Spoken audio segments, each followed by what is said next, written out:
Hallelujah, praise God. Maraming salamat sa Panginoon dahil pinaabot na tayo ng 12 years. Welcome po kayong lahat. Pakisabi po, posible ko pong makilala kasi meron din po mga bago ko lang nakita ngayon. You are all welcome.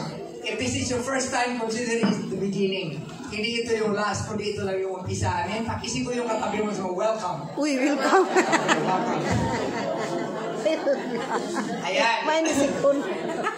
Bago po tayo dumako sa message, welcome ko na kayo.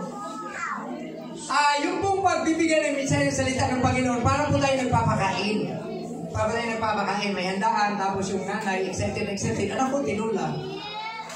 Anak ko, adobo. Sarap yan. Anak ko, dito kawali, malutong yan. Tapos yung pinapakain, wala man lang reaction ba? Wala man lang kung kahit ano man, parang hindi masarapan o nabahuan sa ulam o kung ano.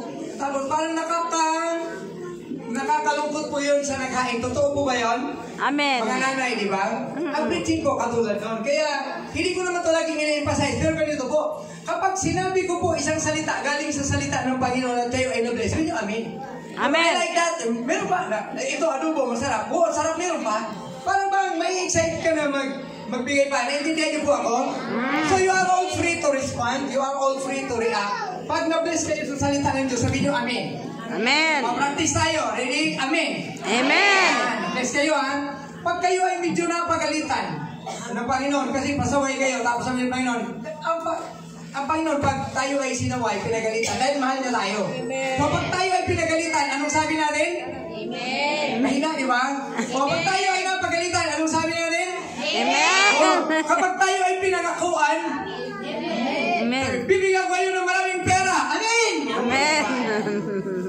Papaluin ko kayo. Hindi. So yun lang po usapan natin. Matuto tayong mag-respond. Amen. Kasi sa totoo lang, as public speaker, nakakatamad po magsalita sa harapan ng tulog na audience. Amen po ba? So ano na lang po, parang kumbaga sa Bisaya, ulog-ulog na lang para sa preacher. So let us all pray. Let us pray. Ama naming Diyos na makapangyarihan sa lahat, thank you for the honor and the privilege, O Lord God, to share your word. I pray, O Lord God, that as we speak your word, and as I speak your word, let it be, O Lord God, as it is coming from your very heart, O Lord God, that will bless us, that will change us, that will prosper us, that will rebuke us and will correct us, O Lord God. So open our hearts and our minds, O Lord God, and we want it to be ready, O Lord God, to receive everything that you are gonna say unto us. Bless everyone, O Lord God, mula sa pinakamatanda hanggang sa pinakabata, O Lord God, na nakikinig ng iyong salita. And this is our prayer in Jesus' name. Amen. Ang ating pong message ngayon, bibilisan ko lang po ito. Lagi naman ako nagsasabing bibilisan ko, pero lagi naman din po ako nag-overtime. Kaya ngayon, sana maikli lang. Okay? So, our message for this morning is entitled Spiritual Journey for 2025 and Beyond. Ito po ay patungkol sa ating ika-12th year anniversary. Actually po, bukas, we are walking already on our 13th year. Kasi di ba, pag nag-birthday kami, yung kinabukasan, yung sunod mo, taon mo, ang nilalakaran mo na. We are fulfilling the 13th year. So, we should understand that we are on a spiritual journey. Yan, a spiritual journey for 2025 and beyond if you want to make it to heaven. Journey po ito sa 2025 and beyond kung gusto natin pumunta ng langit. Pero kung ayaw po natin pumunta ng langit, walang journey. Tuloy lang sa ating mga pinagagagawa natin. Amen ba? Amen. Yan na. Video, konting practice pa. Amen ba? Amen. Marunong na. Sabi po yan sa Philippians 3:13 and 14. Of course, ang date ngayon ay January 5. Sabi po ng Philippians 3:13, Brethren, I count not myself to have apprehended, but this one thing I do, forgetting those things which are behind, and reaching forth unto those things which are before. So ito po ang sinabi ni Paul, mga kapatid, hindi ko binibilang na nakamit ko na ang dapat kong makamit. Pero isang bagay lang aking ginagawa, forgetting those things which are behind. Sabi niyo po, forgetting those things which are behind. Forgetting those things which are behind. Kalimutan na natin yung mga bagay na nakalipas na, yung mga nakaraan na. I'm reaching forth unto those things which are before. I press toward the mark for the prize of the high calling of God in Christ Jesus. Okay? Last Sunday, God spoke to us on how we can aim for a better ending of our Christian and earthly life. Yan po ang message natin noong Sunday. Paano tayo magkakaroon ng magandang ending ng buhay? Kasi whether you like it or not, alam niyo po ba na may katapusan ng buhay natin sa mundo? Amen. Lahat po ng nangamatay kahapon, may plano po sila para ngayon. Oh, ay, bukas maliligo kami sa dagat, bukas mag-shopping kami, pero namatay sila kahapon. Lahat po nung namatay last year, may plano po sila sa 2025. Amen po ba? So, kailangan po na magkaroon tayo ng magandang ending. Kasi kung hindi natin paplanuhin yung ating ending, baka po malagay tayo sa alanganin. So, last Sunday, we heard that message. Prophet Ezekiel spoke in chapter 18, verses 4 and verses 20 to 28, na ang ating ending ay nakaplano na. Ang katapusan ng buhay natin nakaplano na as far as God is concerned. Because God knows the future from the past. Alam na niya ang ating kahantungan. Alam niya na. And then, mahalaga po yun para sa Panginoon. So we just have to make certain choices and actions to realize it. Kailangan na natin gumawa ng mga tamang aksyon at mga tamang pagpili para mapunta tayo sa tamang ending. Amen. Tamang aksyon at tamang pagpili. Kasi pag namali tayo ng pili, namali din yung ating aksyon, hindi po tayo mapupunta sa tamang ending. Marami pong nakulong na ayaw sana nilang magpakulong. Pero dahil pinili nilang sumama sa barkada nila, yung barkada pala nila ay drug pusher, hinamon ng pulis, kasama din siyang tumakbo, nakulong siya. Alam niyo po ba may mga kwentong ganon? Hindi niya plinano yung buhay niya, sana hindi siya sumama doon sa drug pusher. Amen. Amen. Just one of the examples, so many examples. Sinabi ng Panginoon Lord sa Ezekiel 18 na kung ang masama ay titigil sa kanyang kasamaan at gagawa na ng mabuti. So, for example, ang tao ay masama talaga yung kanyang ginagawa, pero later on, naisip niya, magbabago na ako, gagawa na ako ng mabuti. At doon na magwawakas ang kanyang buhay sa paggawa ng mabuti, sabi ng Biblia, hindi ko na po ito uulitin sa Ezekiel 18, kakalimutan na ng Panginoon at hindi na babanggitin pa ang mga masasamang bagay na kanyang ginawa dati.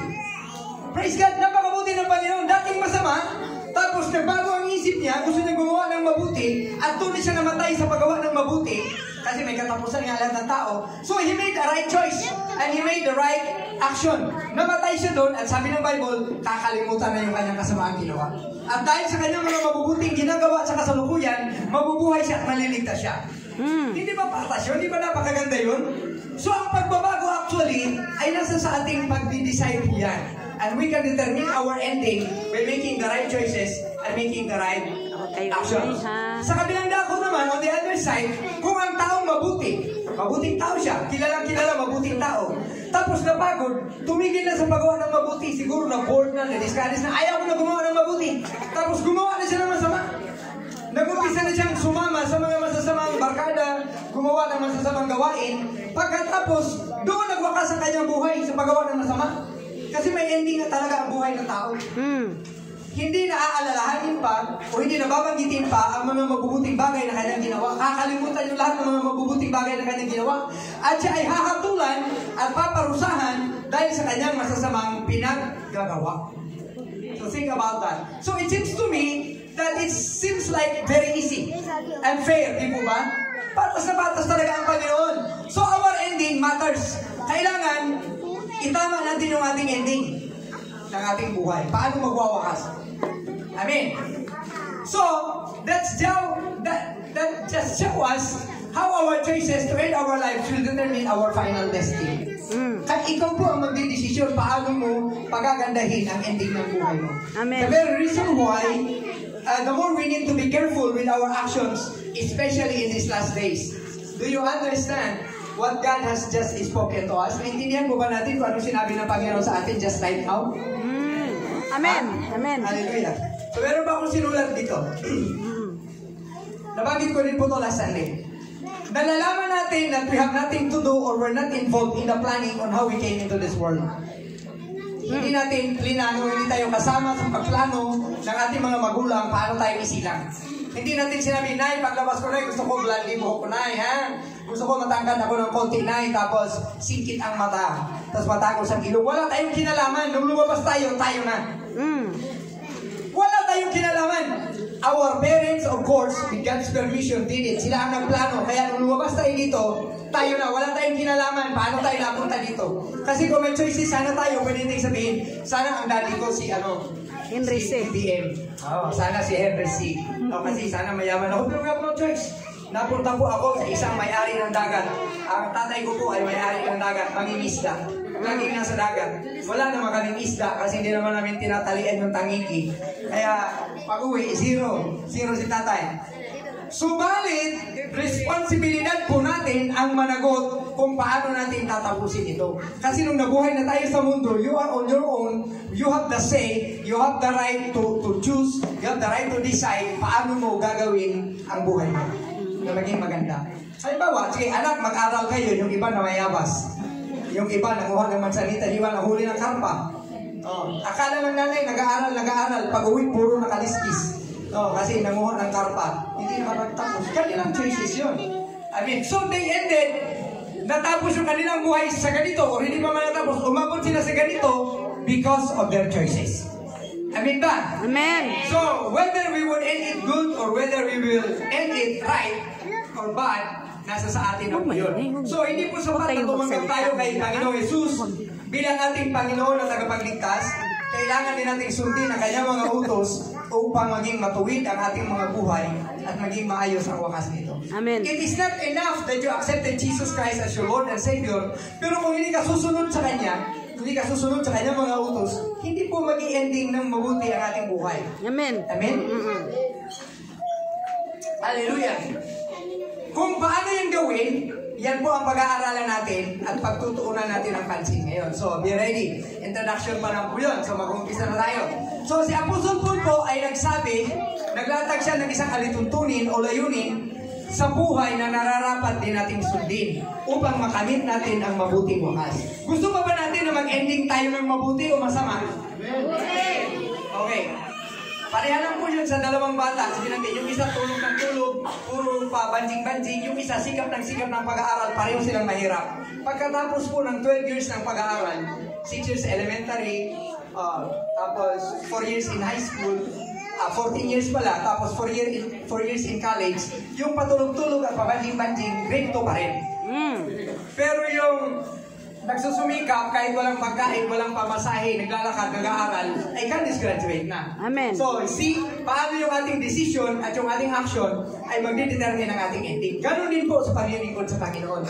Para mapabuti ang ating buhay, para mapabuti ang ating ending, we need to follow the Lord Jesus Christ. It is not enough that we just receive Him as our Lord and Savior. Amin ba? Okay, hindi pa masyadong napapractice. Amin ba? Amen. Okay, that we should forget those things which are behind. Sabi po ni Paul to. Ito po, pwede na kayong mag-amin kahit hindi ko sabihin. Ibig sabihin, gusto mo, alam ba, si Brad Chitri, gusto niya yung sinabi ko.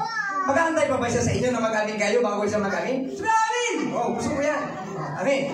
So, sabi ni Paul, kailangan kalimutan natin yung ating mga nakalipas na at abutin natin yung ating hinaharap na nasa ating hinaharap pa. Amin. So, kalimutan po natin ang mga bagay na nakalipas na. There is nothing more that we can do about them. Ay, excuse mo na. Uy, mga bata, utang na loob. Ay. Ayan. Wala na po tayong magagawa sa nakalipas na. Otherwise, gusto mo mag-improvise, magiging kasalanan na.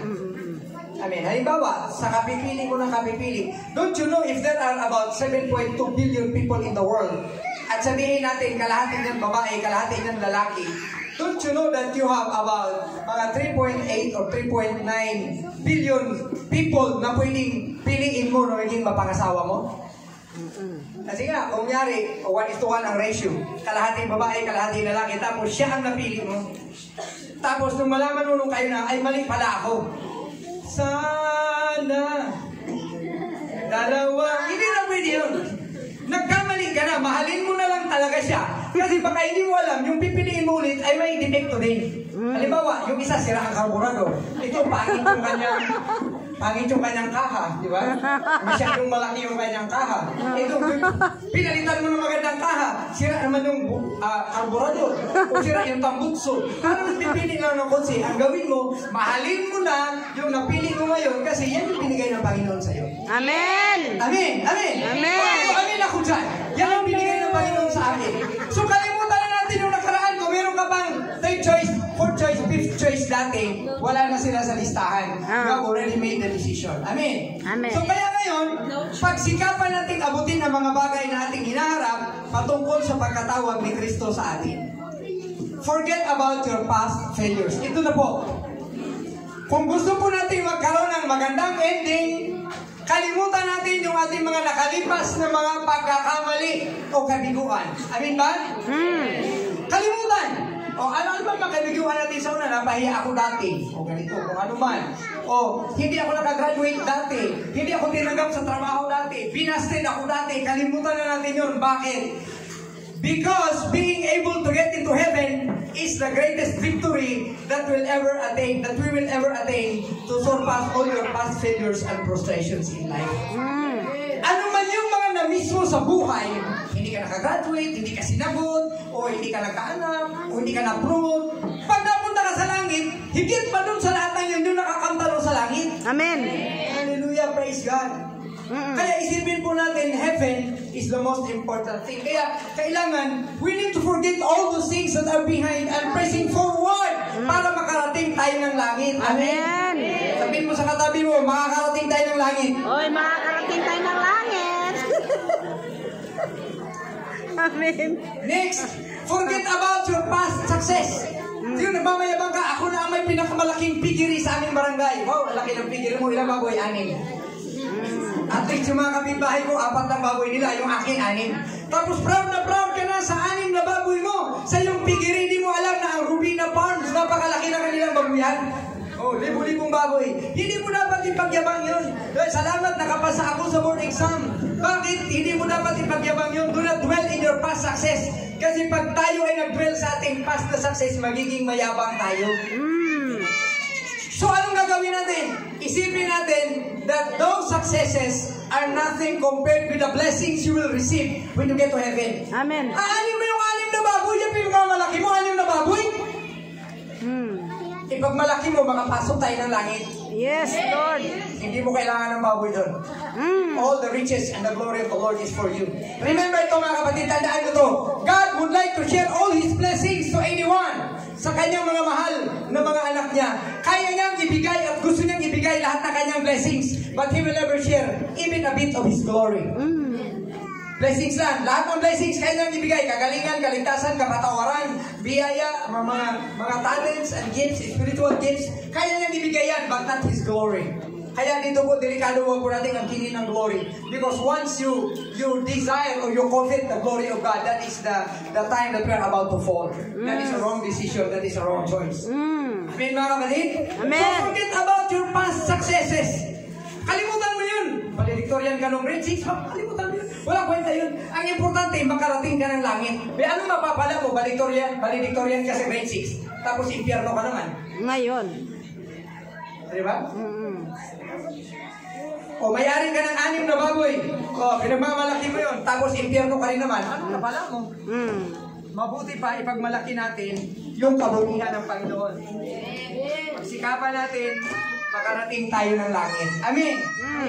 Sabi po ng Bible sa 1 Corinthians 2:9. Ito po yung sinasabi ko na those past successes are nothing compared with God has prepared for us. Sabi po ng 1 Corinthians 2:9, but as it is written, eye hath not seen, nor ear heard, neither have entered into the heart of man the things which God has prepared for them that love Him. Ibig sabihin, wala pang matang nakakita, wala pang tengang nakarinig, o hindi pa na-imagine sa puso ng tao kung gaano kaganda, gaano kagaling yung mga bagay na inihahanda ng Panginoon para sa mga kanyang nagmamahal sa Kanya doon sa langit. Ibig sabihin, kung ano yung pinakamagandang bagay na nakita mo sa lupa, that is nothing compared with what is in heaven. Amen. Nakahiga na ba kayo? Nakatulog na ba kayo sa pinakamamahaling hotel?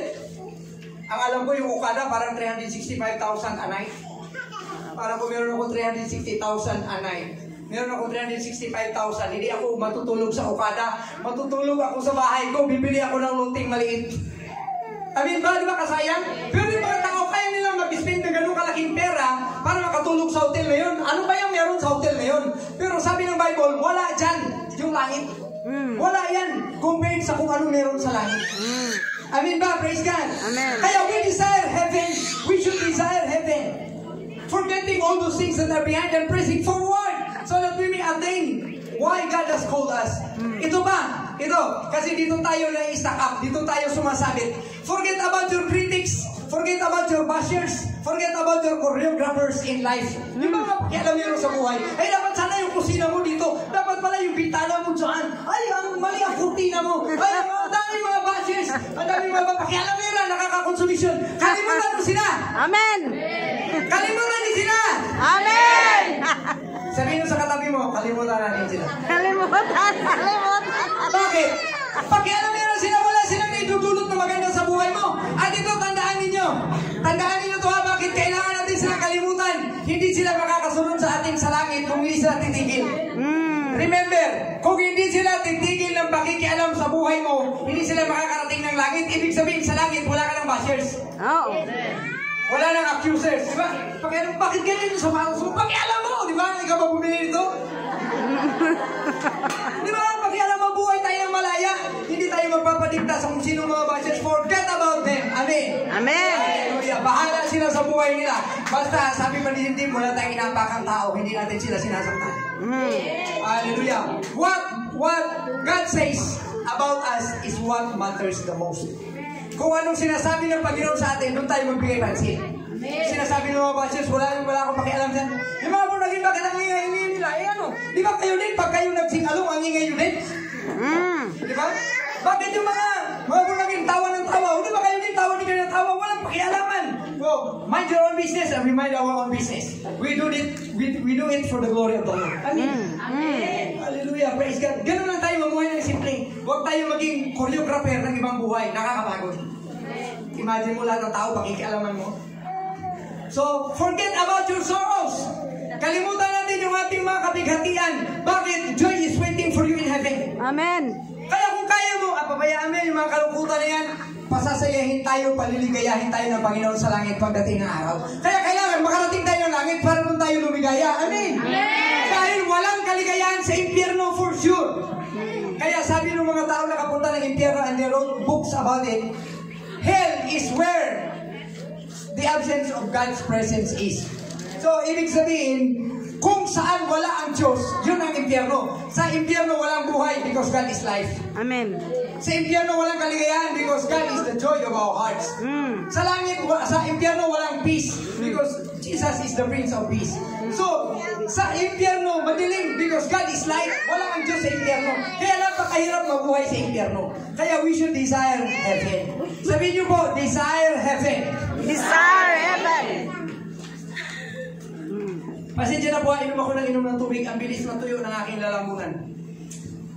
Forget about your own plans and ambition in life.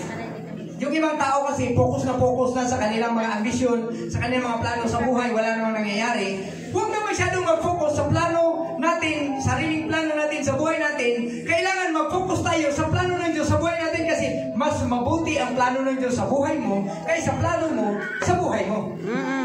Naniniwala ba kayo dyan? Amen. God's plan for your life is better than your plan for your own life. So, God has a better plan for your life, which has begun on earth upon salvation and will continue in heaven up to eternity. So, ang plano ng Diyos sa atin, magsimula nung tumanggap ka sa Kanya bilang Panginoon at tagapagligtas, pagkatapos hanggang makarating tayo ng langit. Stop enjoying sin. Yan, nagkakasala tayo. Sana yung mga kasalanan natin, ito lagi ko itong sinasabi, dapat pag nagsamba tayo, pag humingi tayo ng tawad sa Panginoon, ang pinakamatanda nating kasalanan ay 1 week old. Amen. 1 linggong kasalanan lang ang pinakamatanda nating kasalanan. Huwag na natin, tanggalin na natin sa buhay natin yung kasalanan natin na 15 years ago na, 20 years ago na. Nagtatampo ako sa iyo, galit ako sa iyo kasi noong Valentine's noong 2001, hindi mo ako binigyan ng bulaklak. At tagal-tagal na noon, 22 years old na yun. 23 years old na magpatawad ka na. Kasalanan yung hindi magpapatawad. Hindi mo ko tinirhan ng ulam noong 1996. Grabe naman yung ulam na yan. Grabe naman galit yan. Stop enjoying sin because it will do you no good and will disqualify you from realizing God's plans and purposes in your life. Kaya huwag na tayong mag-enjoy sa kasalanan. Nagkakasala pa din po tayo. Pero huwag na natin sadyain. Pag nagkasala, hingi agad ng tawad. Amen. Dahil ang kasalanan po, it will prevent you, and ang kasalanan po, it will stop you from entering heaven. Kasi hindi tayo makakapasok sa langit pag meron pa tayong binibitbit na kasalanan. So what we're going to do kasi ang atin po sinasabi dito, spiritual journey for 2025, di ba? Paano tayo maglalakbay sa 2025? Yun po mga sinabi ko yung nagagawin natin. Next, avoid sin. Kung maaaring iwasan natin ang kasalanan. Amen. Next, kamuhian natin ang kasalanan. Lumayo tayo sa kasalanan. Stay away from sin while we are here on earth. And then sunod, be holy. For God who has called you is holy. So maging banal tayo, it's a matter of choice. Amen ba? Amen. It's a matter of choice. Halimbawa, pagising mo sa umaga, wala kang planong gawin. Nakaupo ka sa hagdan ng bahay mo. Bukas ang pinto, nakaupo ka sa hagdan. Wala kang plano eh. Tapos sabi ng, Fred, anong gawin mo yun? Wala. Lika, inom tayo. Diba? Pwede ka mag-say no, pwede ka mag-say yes. Tapos dadaan naman si Pastora, Fred, anong ginagawa mo ngayon? Tara, Bible study tayo. You can say yes, you can say no. So it's a matter of choice. Pero kung bakit ang mga tao doon talaga pipili sa kasalanan? Kaya napupunta din sila sa masamang ending. Because they made the wrong choice and they made the wrong actions. Kaya sa taong 2025 onwards, kasi malapit na bumalik ang Panginoon, we should try to make good choices. And we should try to make good actions. How? By the guidance of the Word of God and by the guidance of the Holy Spirit. Amen. Amen ba? Amen. Mag-desisyon tayo. Okay, sa totoo lang, yung kasalanan, karamihan sa kasalanan mga kapatid is by our choice and our decisions. Halimbawa, ito na lang, doon na lang tayo sa pinaka-brutal. Pinaka-brutal na. Ang pambababae at panglalaki o pangangalunya ay kasalanan. Amen ba? Amen. So, ako na yun, nakaupo ako sa hagdan. Wala akong balak gawin sa araw na yun. Wala din akong balak mangalunya kasi wala naman talaga akong plano, nakaupo lang ako sa hagdan. Yung pangangalunya ba, mangyayari yun pag lumapit sa iyo si kumari o sino mang babae tapos bigla kang iyapos dyan doon sa hagdan? Mangyayari ba yun na hindi ka tututol? Hindi. Hello? Hindi ba? So, hingi tayo agad ng tulong sa misis natin. Ma, ito niyaya po sa ni kumari, ma. Tulungan mo ako, ano to? Amin ba?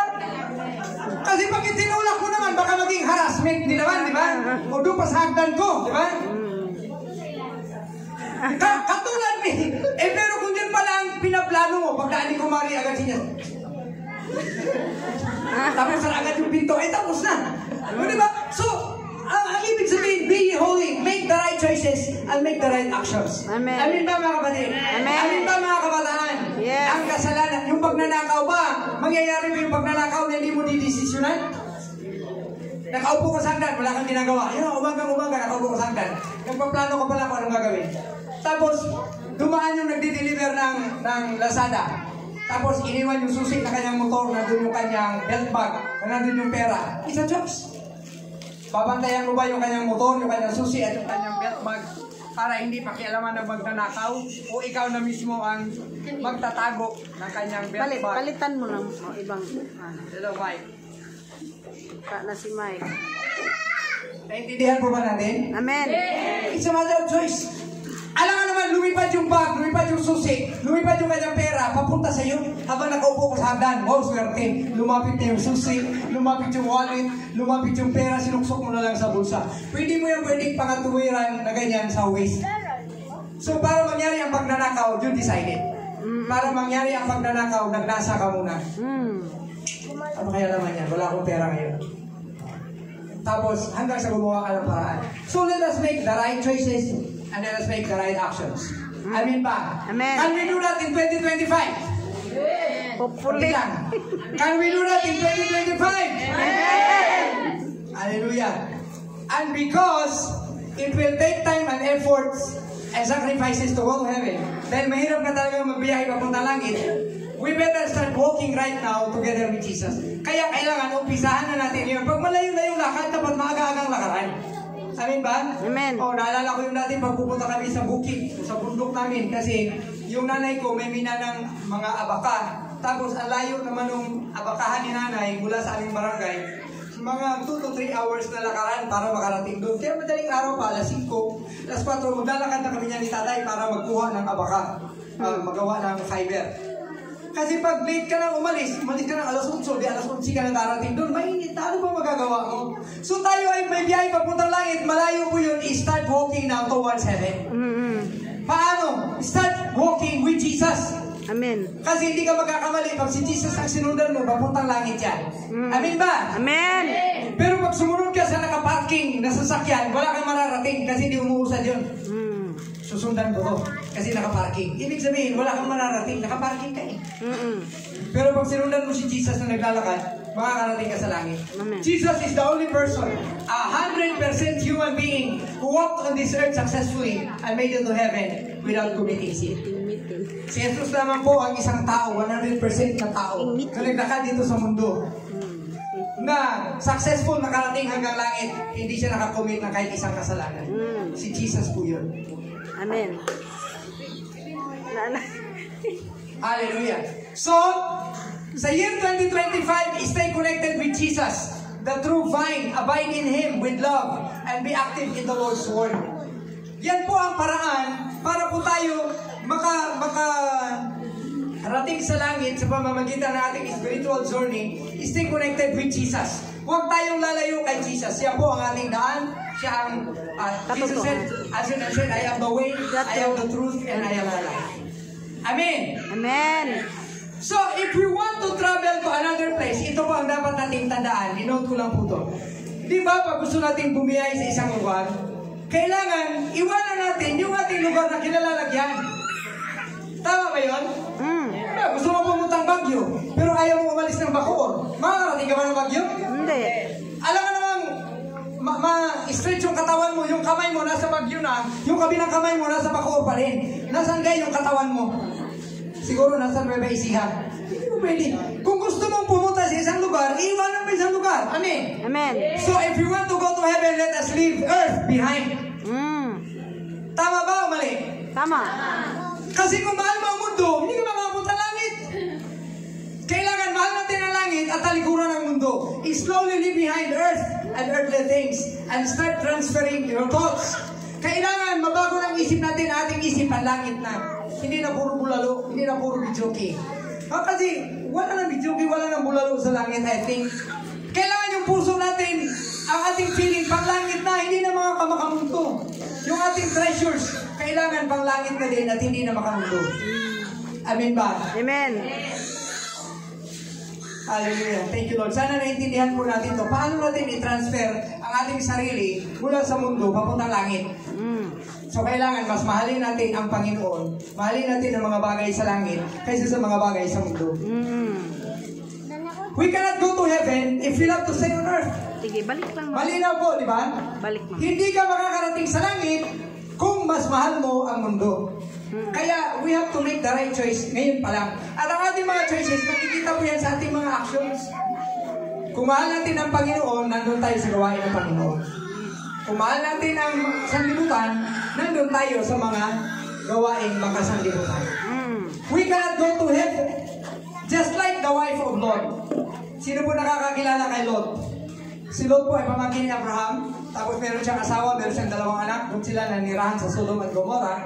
So ito po kanyang asawa, pinadala ng Diyos ng anghel para sila ay iligtas mula sa Sodom at Gomorrah.